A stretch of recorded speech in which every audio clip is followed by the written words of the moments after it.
Welcome to another Old Bear Yoga video. Today I'd like to discuss yoga and Christianity and then go into a sample of a yoga flow incorporating Christianity.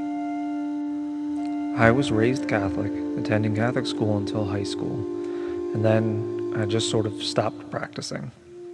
And while I'm still not a practicing Catholic, so many of the stories and traditions, not to mention the art and iconography, are ingrained in my life. I've always been of the mindset that most religions and belief systems boil down to mainly the same ideals of just being a kind person. Focusing on traditions and practices is what leads to most religious conflicts. The philosophies of yoga and Christianity share more parallels than not. This is why, when choosing my yoga certification elective, I chose Christian-based yoga. My reading for this was The Yoga of Jesus by Paramahansa Yogananda, whose most famous writing is arguably the Autobiography of a Yogi, in which he quotes Jesus quite a bit. The book I read is sort of a Cliff Notes version of a larger work in which he parallels Jesus' teachings and yogic tradition in greater detail. Yogananda is a believer in the idea that Jesus' lost years in the Bible were actually spent in India, conferring with the masters there and honing his teachings to bring back to Jerusalem, which accounts for so many of the parallels between his teachings and the teachings related to yoga. As far as actually practicing yoga as a Christian, the worry of spirituality during a class can keep a lot of people away. Although most classes today have little or no spiritual content in them and mostly just focus on the physical practice. It also wouldn't be rude to ask in advance if a class you anticipate taking has a spiritual focus. A lot of practices do still use Om and Namaste, so let's get into those a little bit.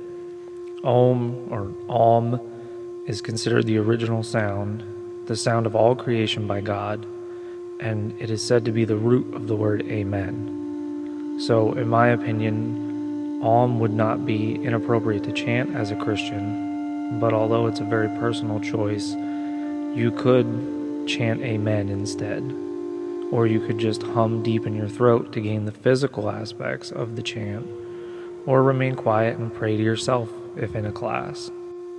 Namaste is usually said at the end of a practice. The teacher will say Namaste and bow. The students return the bow and repeat Namaste. Namaste translates to I see you, or a more nuanced version would be the divine in me recognizes the divine in you. This follows Jesus' teachings, as he said God is in all of us, so recognizing that in another human being is the ultimate step in understanding, acceptance, and love. If you recognize that God is in every person you meet, how could you not love and accept them? As I said earlier, though, it comes down to a personal comfort level.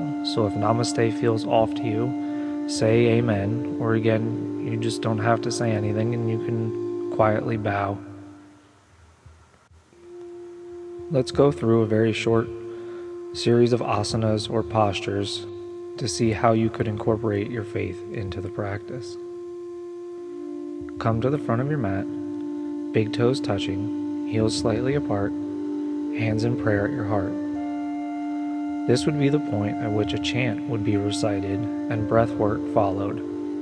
But instead of a chant, you can always say whichever prayer is special to you and spend a minute or two focusing on your breath. From here, we will do a quick sun salutation, which you could repeat a few times or follow any yoga flow that you enjoy. Inhale, take your hands up to the sky. Exhale, fold forward, bringing the hands to the mat. Inhale, look up halfway. Exhale, back to plank and lower down. Inhale to upward facing dog. Exhale to downward facing dog. Take a few breaths here.